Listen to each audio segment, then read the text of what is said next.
اللهم صل على محمد وعلى آل محمد كما صليت على إبراهيم وعلى آل إبراهيم إنك حميد مجيد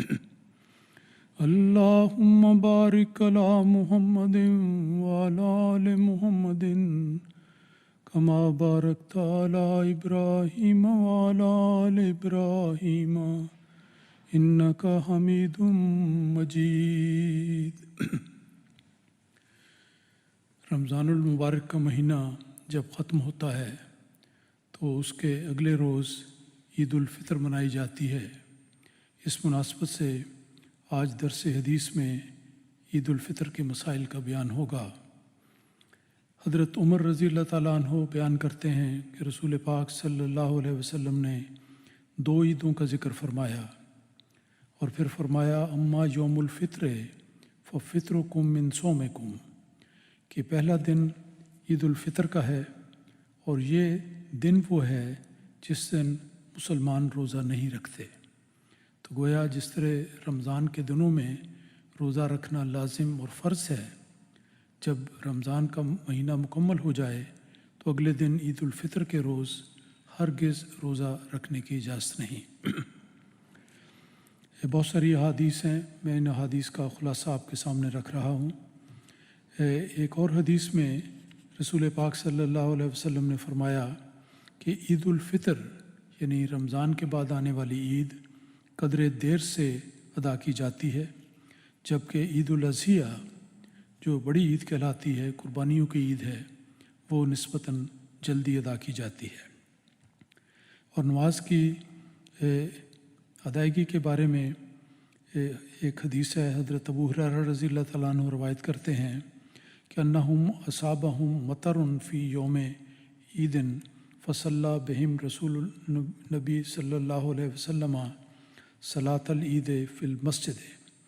کہ ایک بار ایسا ہوا کہ عید کے روز بارش ہو گئی،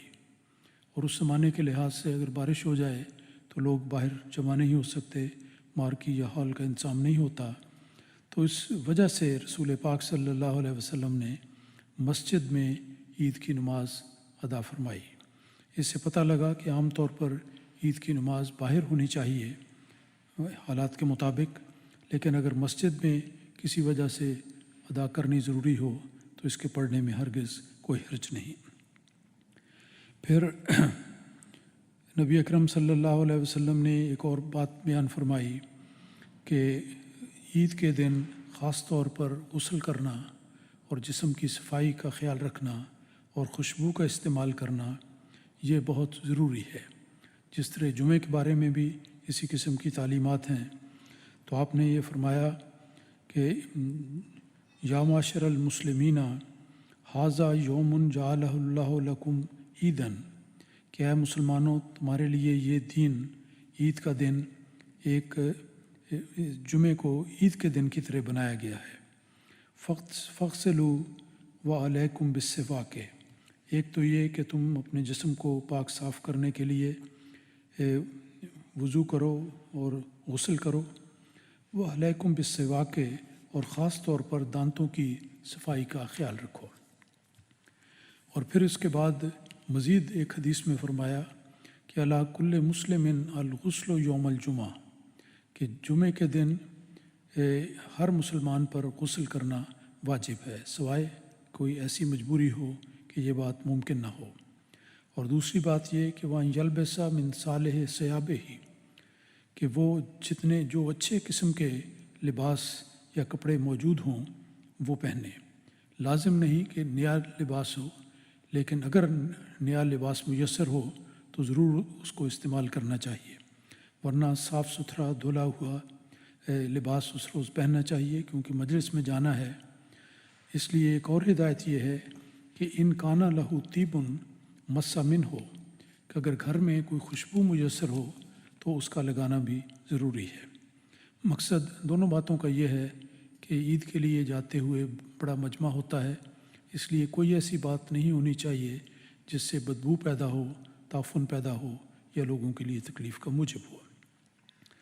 پھر جیسے ذکر آ چکا ہے کہ عید والے دن کھانا چاہیے، کھانا کھا کر نماز عید کے لیے جانا چاہیے، عید الفطر کا۔ اس کے بارے میں فرمایا کہ رسول پاک صلی اللہ علیہ وسلم کا معمول یہ تھا کہ لا یغدو یوم الفطر حتیٰ یاکل تمرات، کہ جب رسول پاک صلی اللہ علیہ وسلم عید الفطر کے لیے تشریف لے جاتے تو آپ لازمی طور پر کچھ کھجوریں کھا لیا کرتے تھے۔ وکانا یاکلہن وطرن، اور یہ بھی کہ آپ طاق کی تعداد میں کھایا کرتے تھے، یعنی 1، 3، 5، 7 اس حساب سے طاق عدد میں برکت رکھی گئی ہے، اس کا اہتمام بھی کرنا ضروری ہے۔ اور پھر عید کے حوالے سے ایک مسئلہ یہ ہے کہ من السنت ان یخرج الی العید ماشیا، کہ اگر ممکن ہو اور حالات اجازت دیں تو جہاں انسان نے جب عید کے لیے جانا ہے تو وہ چل کر جائے۔ یہ ظاہر بات ہے کہ اگر دور ہے تو کار میں یا کسی اور سواری میں جانے میں کوئی حرج نہیں، لیکن اگر اس کا بھی کچھ حصہ چل کر جانے میں شامل ہو جائے تو یہ باعث برکت ہے۔ یہ بھی ایک انداز ہے کہ قدم قدم پر اللہ تعالیٰ کو یاد کیا جائے اور اس کے ذکر کو بلند کیا جائے۔ پھر نماز کا طریقہ بھی حدیث میں بڑی وضاحت سے بتایا گیا ہے۔ رسول پاک صلی اللہ علیہ وسلم جب عید کی نماز ادا فرماتے فصلی رکعتین، تو 2 رکعتیں نماز ادا کیا کرتے تھے۔ لم یصلی قبلہما ولا بعدہما، ایک یہ بات یاد رکھنے کے لائق ہے کہ نماز عید سے پہلے کوئی نفل نماز نہیں ہوتی اور نہ ہی اس کے بعد فوری طور پر نوافل ادا کیے جاتے ہیں۔ صرف 2 رکعت جو سنت کی نماز ہے وہ عید کی نماز ہے، وہ ادا کی جاتی ہے۔ اور اس کی مزید تفصیل بیان کرتے ہوئے ایک دوسری حدیث میں آیا ہے کہ آپ نے فرمایا، حضرت جابر رضی اللہ تعالیٰ عنہ روایت کرتے ہیں کہ شہدت الصلاۃ مع النبی صلی اللہ علیہ وسلم فی یوم عید، کہ ایک بار میں نے رسول پاک صلی اللہ علیہ وسلم کے ساتھ عید کی نماز پڑھی، فبدا بالصلاۃ قبل الخطبہ، تو عید کی نماز میں پہلا فرق یہ ہے کہ اس عید کے موقع پر نماز پہلے ادا کی جاتی ہے اور خطبہ اس کے بعد ہوتا ہے۔ یہ گویا جمعے کے ترتیب کے لحاظ سے بالکل الٹ ہو جاتا ہے، پہلے عید کی نماز پھر اس کے بعد خطبہ۔ اور یہ یاد رکھنا چاہیے کہ یہ عید کی نماز بغیر اذان ولا اقامت، کہ عید کے موقع پر نہ کوئی اذان ہوتی ہے اور نہ اقامت ہوتی ہے۔ اس کا اصول یہ ہے کہ اقامت ان نمازوں اور اذان ان نمازوں میں دی جاتی ہے جو فرض نمازیں ہیں، لیکن جو فرض نہیں اس کے لیے یہ بات نہیں، اور عید انہی نمازوں میں شامل ہے، یہ سنت نبوی ہے۔ فلما قضى الصلاۃ، اور جب رسول پاک صلی اللہ علیہ وسلم نے نماز کو مکمل کر لیا، قام متکئا علی بلال، کہ آپ حضرت بلال کے کندھے پر سہارا لیتے ہوئے آپ کھڑے ہوئے، فحمد اللہ، پھر آپ کھڑے ہوئے اور آپ نے اللہ تعالیٰ کی تعریف کی، واسنا علیہ، اور اللہ تعالیٰ کی تعریف بیان کی، وہ واعظ الناس، لوگوں کو واعظ کیا، وذکرہم وحثہم علی طاعتہ، اور لوگوں کو اللہ تعالیٰ کے ذکر پر اور اللہ تعالیٰ کی اطاعت پر کی نصیحت کی۔ ثم قال ومضى الى النساء، اور اس کے بعد عورتوں کی طرف بھی تشریف لے گئے اور حضرت بلال بھی آپ کے ساتھ تھے۔ فامرہن بتقوی اللہ ووعظہن وذکرہن، وہاں جا کر بھی رسول پاک صلی اللہ علیہ وسلم نے عورتوں کو تقوی کی نصیحت کی اور اللہ تعالیٰ کے ذکر کی نصیحت کی۔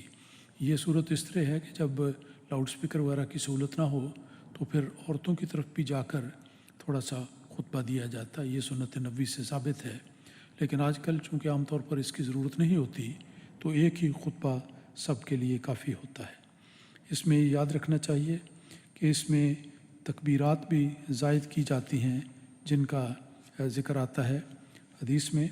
کہ پہلی رکعت میں جب کھڑے ہوتے ہیں اللہ اکبر کے بعد 7 بار ہاتھ اٹھا کر چھوڑ دیے جاتے ہیں اور 7ویں بار پھر باندھ لیے جاتے ہیں۔ دوسری رکعت میں 5 زائد تکبیرات کی جاتی ہیں پہلی تکبیر اللہ اکبر کے علاوہ۔ پھر ایک اور مسئلہ اس کا یہ ہے کہ عید کے لیے جب انسان نکلے تو اسے جاتے ہوئے تکبیرات پڑھنی چاہیے، اور حدیث میں آیا ہے کہ اپنی عیدوں کے دن کو تم تکبیرات کے ذریعے زینت بخشا کرو، اور الفاظ اس کے حدیث میں یہ آتے ہیں زینو اعیادکم بالتکبیر، کہ تکبیرات سے اپنی عیدوں کے دنوں کو تم مزین کرو، خوبصورت بناؤ۔ عید کے الفاظ یہ ہیں، تکبیرات کے الفاظ یہ ہیں اللہ اکبر اللہ اکبر لا الہ الا اللہ واللہ اکبر اللہ اکبر وللہ الحمد۔ اور پھر یہ ہے کہ عید کی نماز کے لیے جاتے اور آتے ہوئے رستہ بدلنے کا بھی ذکر آتا ہے۔ اس کی حکمت یہ نظر آتی ہے کہ ایک تو ایک عید کی عبادت مختلف جگہ پر ہوگی، تکبیرات کا بھی ورد مختلف جگہوں پر ہوگا، اور ساری دعائیں کی جائیں گی، لوگوں کو عید کے دن کا پتہ لگے گا، غیر مسلموں کو بھی، تو یہ بھی پہلو ہے۔ اور تکبیرات زیادہ سے زیادہ مختلف جگہوں پر پڑھنے کا ثواب بھی ہوگا۔ عید کے موقع پر جب مبارکباد دینے کا موقع آتا ہے تو کس طرح مبارکباد دینی چاہیے، یہ بھی رسول پاک صلی اللہ علیہ وسلم نے بیان فرمایا۔ آپ نے فرمایا کہ یہ کہنا چاہیے کہ تقبل اللہ منا و منکا، کہ اللہ تعالیٰ ہم سب کی طرف سے قبول فرمائے اور آپ کی طرف سے بھی قبول کرے۔ گویا جو عبادات دعائیں کرنے کی توفیق ملی ہے، اللہ تعالیٰ اپنے فضل سے اس کو قبول کرے۔ اور آخری بات یہ ہے کہ جب عید کی نماز کے بعد انسان واپس آئے تو رستہ بدل کر آئے، یہ بھی سنت میں ہے، تاکہ زیادہ سے زیادہ جگہوں سے گزرتے ہوئے لوگوں کو عید کا پتہ بھی لگے گا، ذکر الہی بھی ہوگا، تکبیرات بھی ادا ہوں گی، اور زیادہ جگہ پر گویا اللہ تعالیٰ کی عبادت اور اس کی حمد بیان کرنے کا موقع ملے گا۔ تو اللہ تعالیٰ ہم سب کے لیے عید الفطر کا دن بہت مبارک کرے۔ اور حدیث کے مطابق میں سب کی خدمت میں عرض کرتا ہوں کہ تقبل اللہ منا و منکا، کہ اللہ تعالیٰ ہم سب کی طرف سے ہماری دعائیں، التجائیں اور عبادتیں قبول فرمائے۔ اللہم صلی علی محمد وعلی آل محمد وبارک وسلم انک حمید مجید۔